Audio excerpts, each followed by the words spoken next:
اللهم صل على سيدنا محمد وعلى وسلم. إن الحمد لله نحمده ونستعينه ونستغفره ونؤمن به ونتوكل عليه ونعوذ بالله من شرور أنفسنا ومن سيئات أعمالنا من يهد الله فلا مضل له ومن يضلل فلا هادي له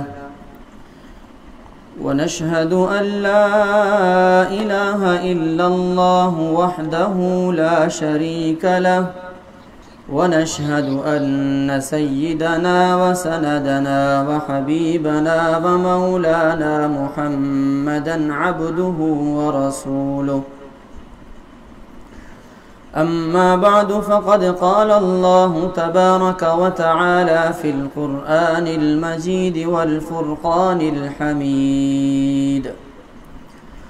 أعوذ بالله من الشيطان الرجيم. يا أيها الذين آمنوا توبوا إلى الله توبة نصوحا. صدق الله العظيم وصدق رسوله النبي الكريم ونحن على ذلك لمن الشاهدين والشاكرين والحمد لله رب العالمين. الحمدللہ اللہ رب العزت کی رحمت کی نظر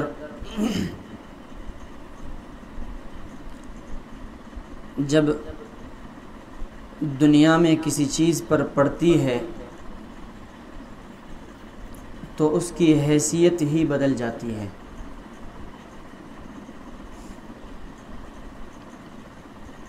چنانچہ حضرت آدم علیہ السلام سے لے کر ہمارے اور آپ کے پیارے محبوب پیغمبر آمنہ کے لخت جگر حضرت عبداللہ کے نور نظر، شیر خدا کے برادر عمر عثمان کے سسر حضرت محمد مصطفیٰ احمد مجتبیٰ صلی اللہ علیہ وسلم تک تمام انبیاء کرام کی اگر ہم سیرت کو بغور مطالعہ کریں اور دیکھیں اور پڑھیں تو ان پر جب اللہ کی رحمت کی نظر پڑی تو وہ کیا سے کیا ہو گئے. دنیا کی حوادثات اور دنیا کے مصائب کے سامنے کس قدر اللہ رب العزت نے ان کی دستگیری فرمائی اور اللہ رب العزت نے ان کو کس طرح مشکلات سے مصائب سے نکالا، حتیٰ کہ مشکلات میں بھی اللہ رب العزت نے ان کو سکون کی زندگی عطا فرمائی. وَلَوْلَا أَن ثَبَّتْنَاكَ لَقَدْ كِدتَّ تَرْكَنُ إِلَيْهِمْ شَيْئًا قَلِيلًا. اس آیت میں بھی اللہ رب العزت نے اپنے محبوب پیغمبر علیہ السلام کو یہی بات آپ علیہ السلام کو بتائی کہ ہم نے ہی آپ کی دستگیری کی، ہم نے ہی آپ کو سنبھالا اور آپ کو راہ راست پر چلایا. تو اللہ کی رحمت کی نظر جب کسی پر پڑتی ہے تو وہ جس قدر نچلے درجے کا ہو، اللہ رب العزت دنیا کی ظاہری اور باطنی دونوں صورتوں میں، دونوں نظروں میں اللہ کریم ان کو بلندی اور پرواز عطا فرماتے ہیں. چنانچہ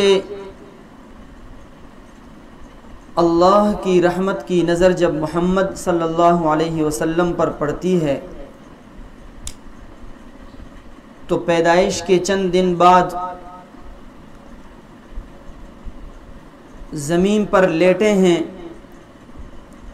اور بچہ جیسے صرف ہاتھ اور پاؤں ہلا سکتا ہے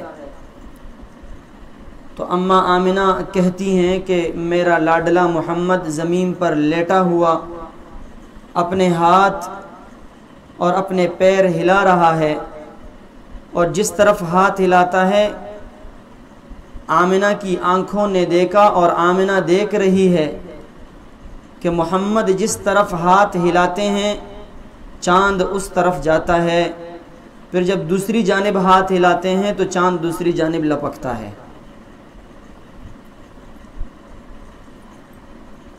تو انہی اللہ کی رحمت کی نظر کی برکت ہے کہ محمد علیہ الصلاۃ والتسلیمات ابھی چند دنوں کے بچے ہیں، طفل ہیں، اس حالت میں بھی اللہ کی رحمت کی نظر کی برکت سے چاند ان کے ساتھ کھیل رہا ہے۔ اللہ کی رحمت کی نظر جب ابو بکر رضی اللہ تعالی عنہ پر پڑتی ہے تو ابو بکر صدیق بن جاتے ہیں اور امت کی صداقت میں سب سے آگے ہوتے ہیں۔ صداقت کے اعلیٰ مرتبے پر اللہ رب العزت ان کو فائز فرماتے ہیں۔ اللہ کی رحمت کی نظر جب عمر پر پڑتی ہے تو عمر فاروق رضی اللہ تعالی عنہ بنتے ہیں اور عدالت کے انتہا درجے تک پہنچتے ہیں، اور انسان تو انسان، جانور اور بے جان چیزوں پر بھی اللہ رب العزت اس عدالت کی برکت سے ان کو حکومت عطا فرماتے ہیں۔ یہ بات بارہا بتا چکا ہوں اور ہم نے سنا بھی ہے اور تاریخ کی کتابوں میں، سیرت کی کتابوں میں پڑھا بھی ہے کہ عمر فاروق رضی اللہ تعالی عنہ اسلام کے وہ نڈر اور بے باک سپاہی ہیں کہ جس گلی سے عمر گزرتے تھے اس گلی سے شیطان نہیں آ سکتا تھا، اور شیطان اپنا راستہ تبدیل کر لیتا تھا۔ اور اللہ کی رحمت کی نظر جب عثمان پر پڑتی ہے تو عثمان سخاوت کے اعلیٰ مرتبے پر فائز ہو جاتے ہیں، اور سخاوت ایسی بے مثال کہ آج تک دنیا اس سے لطف اندوز ہو رہی ہے۔ اسی طرح اللہ کی رحمت کی نظر جب علی پر پڑتی ہے تو علی حیدر کرار بن جاتے ہیں، جرأت اور شجاعت کے اعلیٰ مرتبے پر فائز ہو جاتے ہیں۔ تو آج جو ہم یہاں بیٹھے ہیں، میری مائیں بہنیں بیٹھی ہیں، یقیناً اللہ کی رحمت کی نظر ہم پر پڑی۔ اللہ رب العزت نے دنیا کی رنگینیوں سے ہمیں نکالا، اور اس رحمت کی نظر کی برکت سے دنیا کی رنگینیوں سے، دنیا کے مصائب سے، مصروفیات سے، ساری چیزوں سے ایک طرف ہو کے اللہ کی بات سننے اور سنانے کے لیے یہاں جمع ہو گئی۔ اس پر جتنا بھی شکر ادا کیا جائے کم ہے۔ دنیا میں اللہ رب العزت نے انسانوں کو دو قسم کی نعمتیں عطا فرمائی ہیں، اور نعمتوں کی دو قسمیں ہیں کہ جو انسان کو عطا کی جاتی ہیں۔ ایک وہ نعمت ہے کہ جو نعمت کسی محنت کے بدلے میں مل جائے، جیسے ایک بندہ کاروبار کرتا ہے، محنت مزدوری کرتا ہے، اور اس محنت کے بدلے میں اسے کچھ پیسے دیے جاتے ہیں اور اسے کچھ پیسے ملتے ہیں، وہ بھی نعمت ہیں۔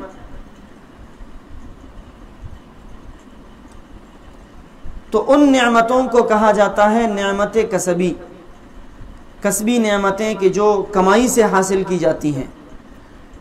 اور نعمتوں کی ایک وہ فہرست ہے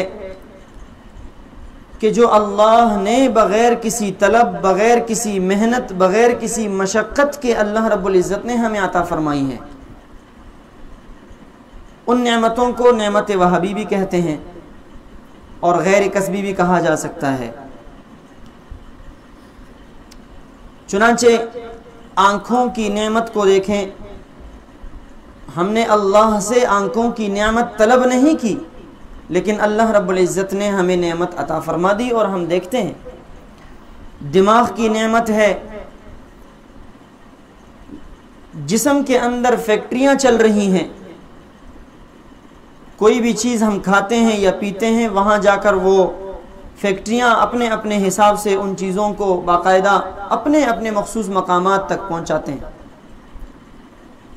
تو یہی تو اللہ رب العزت کی وہ نعمتیں ہیں کہ جو ہماری طلب کے بغیر ہمیں ملی ہیں۔ تو ان نعمتوں کے بارے میں اللہ رب العزت کا اصول اور ضابطہ اور اللہ کا طریقہ یہ ہے، اللہ رب العزت فرماتے ہیں کہ اگر ان نعمتوں پر بندہ شکر ادا کرے، جیسے اسلام کی نعمت ہے، ہمیں ماں کی گود سے ملا اور ہم نے طلب نہیں کیا، لیکن اللہ رب العزت نے ہمیں مسلمانوں کے حلقے میں پیدا فرمایا اور ہم مسلمان ہوئے۔ تو یہ جو نعمتیں ہیں جو بغیر کسی طلب اور بغیر کسی مشقت کے ہمیں ملی ہیں، ان نعمتوں کے بارے میں اصول اور ضابطہ یہ ہے کہ اس پر اگر بندہ شکر ادا کرتا ہے تو اللہ رب العزت ان نعمتوں میں مزید خوبصورتی اور نکھار پیدا فرماتے ہیں اور ان میں مزید آگے بڑھنے کی توفیق بھی عطا فرماتے ہیں اور ان میں خوبصورتی بھی پیدا فرماتے ہیں۔ جیسے ہم اور آپ یہاں جمع ہیں اللہ کے دین اور اللہ کی باتیں، اللہ کے پیارے حبیب صلی اللہ علیہ وسلم کی باتیں سننے کے لیے، تو یہ بھی اللہ کی طرف سے ایک انعام ہے، اس پر جتنا شکر ادا کیا جائے کم ہے۔ اور خدا نخواستہ اس اصول سے ہٹ کر اگر کوئی بندہ شکر ادا نہیں کرتا بلکہ ناشکری کرتا ہے تو پھر اللہ رب العزت کے ہاں اصول اور ضابطہ یہ ہے کہ وہ نعمتیں اس ناشکر بندے سے چھین کر ان بندوں کو دے دیتے ہیں جو ان نعمتوں کی قدردانی کرتے ہیں۔ جیسے مثال سے آپ حضرات بخوبی سمجھ جائیں گے انشاءاللہ، آپ علیہ السلام کی ولادت مبارک مکہ مکرمہ میں ہوئی اور آپ علیہ السلام مکہ والوں کے لیے مکہ میں نبی بنا کر بھیجے گئے۔ آپ علیہ السلام نے محنت کی، تبلیغ، دعوت، اپنوں میں غیروں میں سب کو جا کر پیغام دیا، تو بجائے مکہ والوں کے قدردانی کے مکہ والوں نے طرح طرح سے ستانا شروع کر دیا۔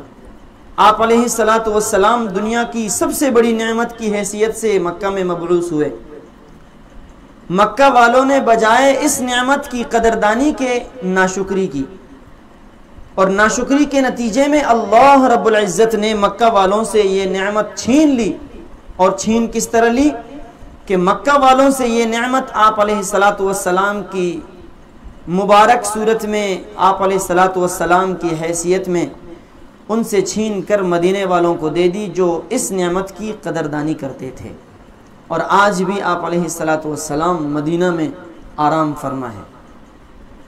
تو آج ہم اور آپ جو یہاں بیٹھے ہیں، یہ بھی ایک نعمت ہے کہ اللہ رب العزت نے ہمیں توفیق دی۔ اکثر سننے کو ملتا ہے کہ آج میں نے نماز نہیں پڑھی، تو میرے عزیزو اس بندے کو کہنے کی بات ہے کہ تم کون ہوتے ہو نماز نہ پڑھنے والے، تمہیں تو اللہ نے نماز پڑھنے کے لیے بلایا ہی نہیں۔ ذالک فضل اللہ یؤتیہ من یشاء،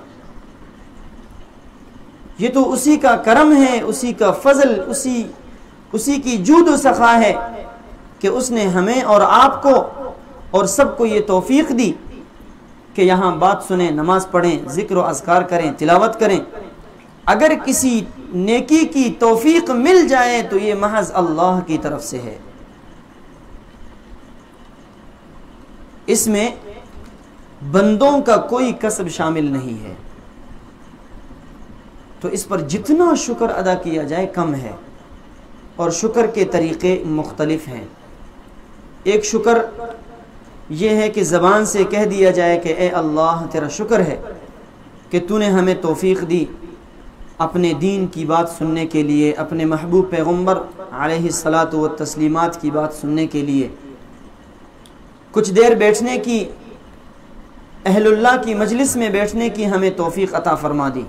ایک طریقہ تو یہ ہے کہ زبان سے شکر ادا کیا جائے۔ دوسرا طریقہ جو اس سے بھی زیادہ با اثر ہے اور اس کے ذریعے سے انشاءاللہ اللہ رب العزت مزید آگے ترقی عطا فرمائیں گے، وہ یہ ہے کہ عمل اور کردار سے شکر ادا کیا جائے۔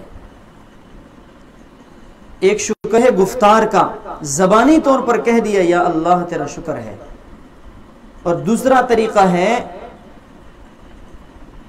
کردار سے ان نعمتوں کی قدردانی کرنے والے بن جائیں۔ مثال کے طور پر آج ہم اور آپ یہاں بیٹھے ہیں، یہاں جو بات سنی جائے، نیکی کے حوالے سے جو بات کی جائے اور سنی جائے، ابھی سے یہ عہد ہو، یہ عزم ہو، عزم مصمم، دل میں عہد کر لیں کہ اللہ انشاءاللہ یہاں سے اٹھنے کے بعد ان باتوں کو اپنی زندگی میں لانے والے بنیں گے اور ان باتوں پر عمل کرنے والے بنیں گے۔ ایک ایک بات، ایک ایک پوائنٹ کو محفوظ کر کے اپنے دماغ میں ابھی سے اس پر عمل کرنے لگ جائیں گے، تو یہ شکر کا وہ طریقہ ہے کہ جس کے ذریعے سے اللہ رب العزت ہمارے اعمال میں مزید نکھار اور خوبصورتی پیدا فرمائیں گے۔ شکر کے یہ دو طریقے، زبانی طور پر اور کردار سے، بزرگوں نے یہ لکھے ہیں اور فرمایا کہ جو بندہ شکر ادا کرتا ہے اللہ رب العزت اس کی زندگی میں بھی برکتیں عطا فرماتے ہیں۔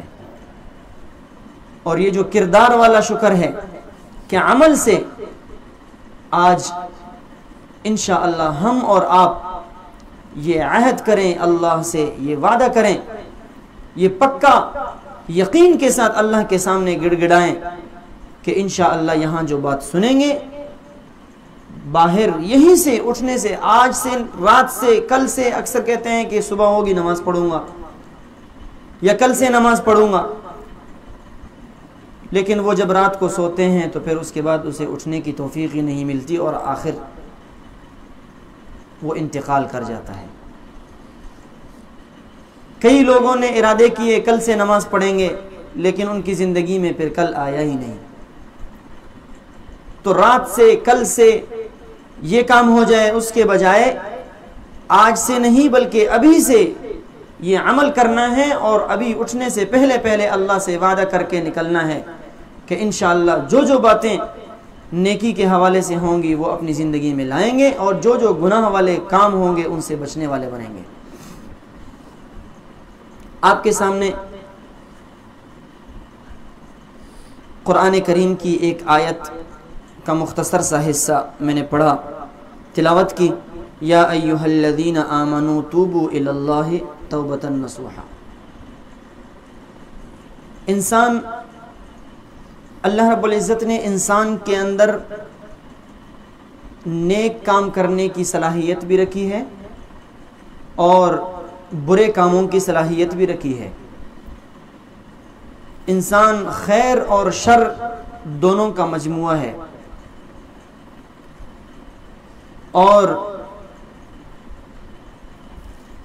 فرشتے صرف خیر کا مجموعہ ہیں جبکہ شیطان صرف شر کا مجموعہ ہے، اور انسان کو دونوں کے بیچ میں بنایا اور اپنا خلیفہ اللہ نے بنایا، اور دونوں کی صلاحیتیں رکھیں کہ یہ نیکی کا کام بھی کر سکتا ہے اور برے کام بھی کر سکتا ہے، دونوں کی صلاحیتیں اس میں رکھ دیں۔ اور ضابطہ اس حوالے سے یہ رکھا کہ اگر نیک لوگوں کی صحبت میں بیٹھے گا، اللہ کا بندہ یا اللہ کی بندی نیک لوگوں کی صحبت میں بیٹھے گا تو اسے نیکی کی توفیق ملے گی، اور اگر یہ برے لوگوں کی صحبت میں جا کر بیٹھے گا تو اسے نیکی سے محروم کیا جائے گا اور برائی کے اثرات اس پر غالب ہوں گے۔ چنانچہ نیک سے نیک آدمی بھی اگر غفلت کے ماحول میں اسے بٹھا دیا جائے، اور غفلت کے ماحول کی وجہ سے زاہد آدمی بھی ہوگا، دنیا سے بے رغبت آدمی ہوگا، لیکن اگر وہ غفلت والے ماحول میں جائے گا تو اس کے گمراہ ہونے کے چانسز ہوتے ہیں۔ اسی طرح ایک غافل آدمی اگر نیک لوگوں کی صحبت میں بیٹھے نیک لوگوں کی صحبت میں آنے کی وجہ سے اس کے غفلت کے دور ہونے کے چانسز ہوتے ہیں. یہ انسان خیر بھی انجام دیتا ہے لیکن کبھی گناہ ہو جاتا ہے. انسان ہے، انسان نسیان سے ہے، بھول ہو جاتی ہے، جلدی بھول جاتا ہے. اور اسی بھولنے کی وجہ سے اللہ رب العزت نے صرف نماز کا قرآن مجید میں 700 سے زیادہ دفعہ حکم فرمایا. اقیم الصلاۃ، اقیم الصلاۃ. حالانکہ ایک بادشاہ، دنیاوی بادشاہ اگر آرڈر جاری کرے، فرمان جاری کرے، حکم جاری کرے تو شاہانہ مزاج بھی یہی ہے کہ ایک دفعہ کہہ دیا کہ یہ کام کرو، دوبارہ کہنے کی نوبت نہ آئے اور اس پر عمل پیرا ہونا چاہیے. لیکن اللہ اس قدر، ان اللہ بالناس لرؤوف الرحیم، اس قدر مہربان اور شفقت والے ہیں، بار بار اس انسان کو متوجہ کرتے ہیں اقیم الصلاۃ، اقیم الصلاۃ، کہ نماز قائم کرو. ایک ماں اپنے بچھڑے ہوئے بیٹے کے لیے جس قدر انتظار میں رہتی ہے، اسے کھانا کھانے میں سکون نہیں آتا، رات کو سونے میں سکون نہیں آتا. گہری نیند میں ہو، اگر اچانک کہیں سے کسی کے پاؤں کی آہٹ سن لے تو فوراً اٹھ کے بیٹھ جاتی ہے کہ کہیں میرا بیٹا نہ آ جائے. کس قدر وہ ماں تڑپتی ہے، اس کا ہم اور آپ بخوبی احساس کر سکتے ہیں. اللہ رب العزت اپنے گناہگار بندے کے لیے اس سے بھی زیادہ توبے کے منتظر اور توبے کے انتظار میں ہوتے ہیں کہ میرا بچھڑا ہوا میرا باغی بندہ مجھ سے صلح کر لے. پوری زندگی یہی وجہ ہے کہ اللہ سب سے زیادہ مہربان اور شفیق ہیں، شفقت والی ذات اللہ کی ہے. یہی وجہ ہے کہ ایک بندہ بچپن سے لے کر 55 تک اللہ کی نافرمانی کرے، اللہ سے بغاوت کرے، اور بڑھاپے کو جب پہنچے اس کے بچے اسے گھر سے نکال دیں کہ آپ کی کھانسی کی آواز سے بچوں کے نیند میں خلل آتی ہے. جب وہ باہر نکل کر ہانپتا کھانپتا ہوا باہر نکل کر اچانک اس کے دل میں ایک خیال آ جائے کہ چلو پوری زندگی اللہ سے بغاوت کی، آج ایک ہی در ہے اور ایک ہی گر ہے کہ جس کی طرف جائیں اور اللہ سے توبہ کر لیں، ہو سکتا ہے اللہ معاف کر لیں. تو میرے عزیزو، اللہ رب العزت اس وقت بھی اس کی پوری زندگی کے جتنے کیے کرائے ہیں سب پر پانی پھیر دیتے ہیں. اور اگر سچے دل سے توبہ کر لے، التائب من الذنب کمن لا ذنب لہ، کہ توبہ سے گناہ کرنے والا بندہ ایسا ہے جیسے اس نے گناہ کیا ہی نہیں ہے. لیکن بعض لوگ ہوتے ہیں وہ گناہ پر زیادہ نادم اور پشیمان ہوتے ہیں. ہماری مائیں اور بہنیں اپنی گناہوں پر زیادہ نادم ہوتی ہیں بعض، اور پشیمان ہوتی ہیں کہ کاش یہ گناہ کیا ہی نہ ہوتا. تو اللہ رب العزت پھر ان کے لیے یہ ضابطہ ہے قرآن کریم میں، اولئک یبدل اللہ سیئاتہم حسنات، کہ ان کے گناہ بھی معاف فرما دیتے ہیں اور جس قدر انہوں نے گناہ کیے ہیں ان گناہوں کو نیکیوں میں تبدیل فرما دیتے ہیں. کس قدر سعادت کی بات ہے، کس قدر خوش نصیبی کی بات ہے کہ اگر کسی کو توفیق مل جائے اپنی زندگی کو اللہ کے احکامات کے مطابق بنانے کی. ایک بندہ دریا کے کنارے بیٹھا ہے، دوسرے بندے کا گزر ہوا، پوچھا کیوں بیٹھے ہو؟ کہنے لگا مجھے دریا کے اس پار جانا ہے لیکن میں اس انتظار میں ہوں کہ دریا کا پانی گزر جائے اور پانی ختم ہو جائے تو میں دریا پار کر لوں اور گزر جاؤں. تو اس نے کہا بے وقوف، تمہاری زندگی تو ختم ہو سکتی ہے لیکن دریا کا پانی کبھی ختم اور خشک نہیں ہو سکتا. گزرنا ہوگا تو پل کے ذریعے سے گزرنا ہوگا، یہ کشتی کے ذریعے سے گزرنا ہوگا. اگر انتظار کرو گے تو یہی تمہاری زندگی ختم ہو سکتی ہے لیکن یہ دریا کا پانی خشک نہیں ہو سکتا. تو یہی بات ہے میرے عزیزو، میری مائیں، میری بہنیں، ہماری زندگی ختم ہو سکتی ہے لیکن ہمارے مسائل ختم نہیں ہو سکتے. ہم کہتے ہیں کہ یہ کام ہو جائے گا تو ہم توبہ کر لیں گے، یہ کام ہو جائے گا تو ہم نماز پڑھنے لگ جائیں گے، یہ کام ہو جائے گا ہم قرآن کی تلاوت کرنے والے بن جائیں گے۔ یہ کام تو ایک کام ہوگا، دوسرا کام اثر نو ہمارے سر پہ آ کے کھڑا ہوگا۔ تو ان کاموں کی فکر کیے بغیر اپنے اللہ کی رضا کی فکر کرنی ہے۔ دنیا میں انسان کو اللہ نے بھیجا وما خلقت الجن والانس الا لیعبدون، کہ میں نے انسان اور جنات کو محض اپنی عبادت کے لیے پیدا کیا۔ دنیا میں انسان کو بھیجا کس لیے گیا؟ عبادت کے لیے، اللہ کو راضی کرنے کے لیے۔ مقصد دنیا یعنی دنیا میں آنے کا مقصد صرف اور صرف عبادت ہے۔ اور یہ جو کام جن کی وجہ سے ہم اپنے اللہ کو ناراض کر رہے ہیں وہ ہماری ضروریات ہیں۔ ضرورت کو ضرورت کے درجے میں رکھنا ہوگا اور مقصد کو مقصد کے درجے میں رکھنا ہوگا۔ تو اس کی برکت سے اللہ رب العزت ہماری زندگی بھی بنا دیں گے اور ہماری آخرت بھی بنا دیں گے۔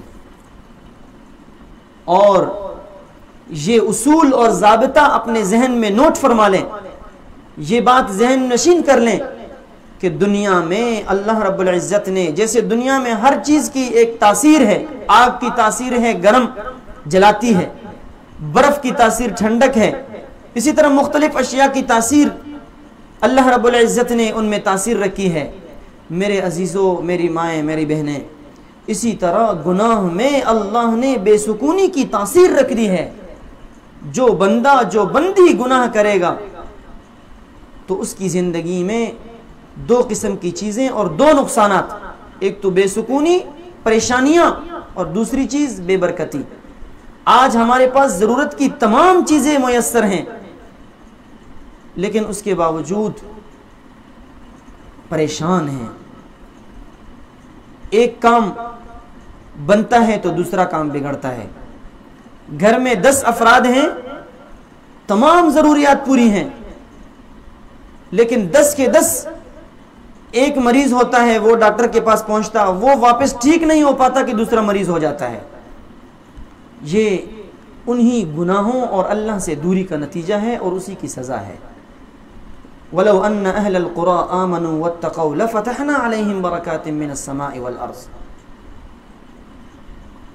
کہ اگر ایمان لے آئیں اور تقوی اختیار کریں تو اللہ رب العزت ان کے لیے آسمان اور زمین سے برکتیں نازل فرمائیں گے۔ تو یہ جو چیزوں کی بے برکتی ہے، وقت میں برکت نہیں، زندگی میں برکت نہیں، صحت میں برکت نہیں، پیسوں میں برکت نہیں، عمر میں برکت نہیں۔ 20-22 سال کے ہو جاتے ہیں لیکن ہمیں مرض 60 سال کے جو عمر کے گزر جانے کے بعد جو بیماریاں لگتی ہیں وہ بیماریاں ہمیں 20 سال کی عمر میں لگ رہی ہیں۔ کیوں؟ یہی زندگی میں بے برکتی ہے، صحت میں بے برکتی ہے، وقت میں برکت نہیں، اور سب سے بڑھ کر بھول جاتے ہیں۔ خاوند نے کسی کام کا کہا، واپس آئے، پوچھا کام کیا، اوہو یہ تو میرے ذہن سے ہی نکل گیا، میں بھول گئی۔ تو یہی تو بے برکتی ہے، یہ تو اللہ سے دوری کا نتیجہ ہے اور اس کی سزا ہے۔ جب اللہ سے ہم قریب ہوں گے تو میرا اللہ یہ ساری کی ساری پریشانیاں ہماری حل فرما دیں گے۔ وَلَوْ أَنَّ أَهْلَ الْقُرَىٰ آمَنُوا وَاتَّقَوْا لَفَتَحْنَا عَلَيْهِمْ بَرَكَاتٍ مِّنَ السَّمَاءِ وَالْأَرْضِ، کہ اگر ہم تقوی اختیار کریں گے، گناہوں سے توبہ کریں گے تو یہ دو چیزیں اللہ رب العزت ہماری زندگی سے نکال دیں گے، ایک پریشانیاں اور دوسری بے برکتی۔ پریشانیوں سے جب نجات مل جائے تو خود بخود سکون آئے گا، اور بے برکتی زندگی سے نکل جائے تو برکت جب ہوگی چیزوں میں تو خود بخود ہماری زندگی خوشحال، گھرانہ خوشحال، ماحول خوشحال، اور ہم خوش ہوں گے۔ اپنے اولاد کی تربیت ایسی ہو کہ اللہ سے قریب تر بنائیں۔ بابا فرید الدین گنج شکر رحمۃ اللہ علیہ کے بارے میں ایک قصہ ہے، آخری بات ہے۔ ان کی والدہ جب وہ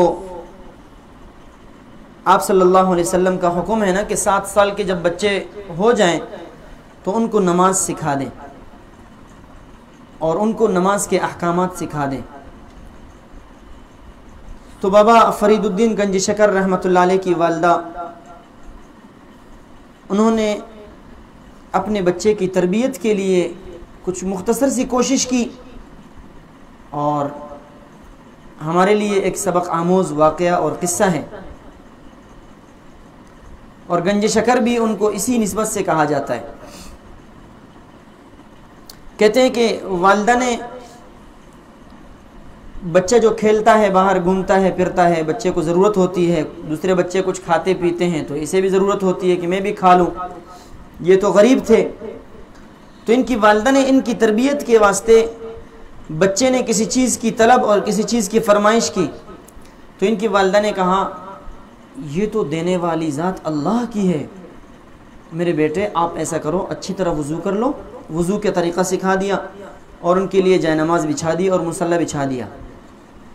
ان کو شکر کی ضرورت تھی تو انہوں نے، ان کی والدہ نے شکر کی ایک پوٹلی وہ اٹھا کر جائے نماز کے نیچے آگے چھپا دی، اور بچے کو کہا کہ اللہ کے سامنے نماز پڑھ لو اور اس کے بعد اچھی طرح دعا کر لو، دعا میں گڑ گڑا کر اللہ سے یہ مانگو تو اللہ رب العزت دے دیں گے، اور مصلی اٹھا دینا تو اللہ رب العزت آپ کو دے دیں گے۔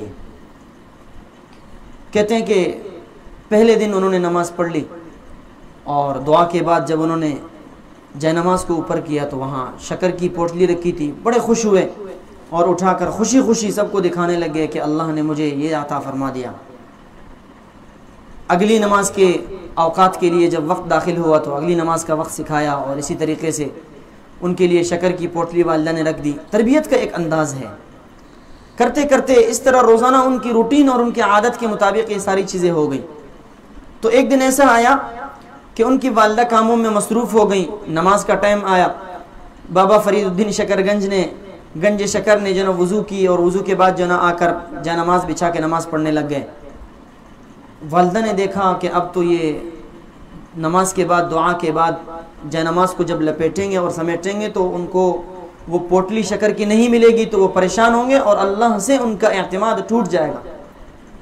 تو والدہ نے کام کاج چھوڑ کے ایک طرف بیٹھ گئی، جائے نماز بچھا کے اللہ سے گڑ گڑا کر مانگنے لگ گئی، اے اللہ، جس قدر محنت میری ہمت میں تھی، جس قدر میں کوشش کر سکتی تھی آپ کے قریب کرنے کی، اے اللہ میں نے اپنے حصے کا کام کر لیا، میں نے اپنے بچے کو آپ کا راستہ بتا دیا،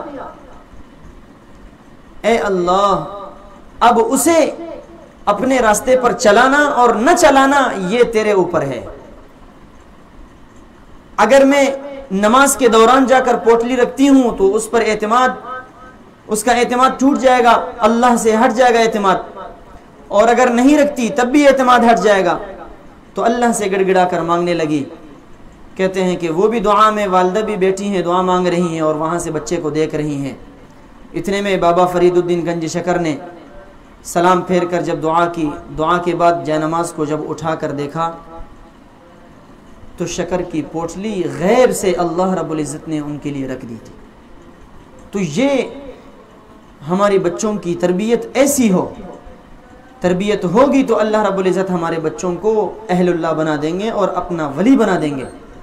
یہ معاشرے کا اصول ہے کہ جس چیز کا بیج بوئیں گے اسی چیز کے وہ درخت نکلے گا۔ جوسر میں کیلا ڈالیں گے تو کیلے کا جوس نکلے گا، اگر کریلا ڈالیں گے تو کریلے کا جوس نکلے گا۔ ہم تو گناہ کریں اور ہم بچوں سے یہ توقع رکھیں کہ ہمارے بچے ہمارے ماتحت ہمارے فرمان بردار ہوں، یہ نہیں ہو سکتا۔ ہم نیک بنیں گے، ہماری نیکیوں کا اثر ہمارے بچوں پر ہوگا، ہمارے ماتحتوں پر ہوگا۔ اس واسطے ان باتوں کو اپنی زندگی میں بنانے کی ضرورت ہے۔ سننا سنانا یہ کوئی مقصد نہیں، بلکہ یہ معلومات ہیں، اور ان معلومات کو اپنی معمولات میں لانے کے لیے کوشش کر رہے ہیں، ایک محنت چل رہی ہے۔ اسی محنت کے لیے اللہ رب العزت آپ حضرات کو اپنی شایع نشان جزائے خیر عطا فرمائے۔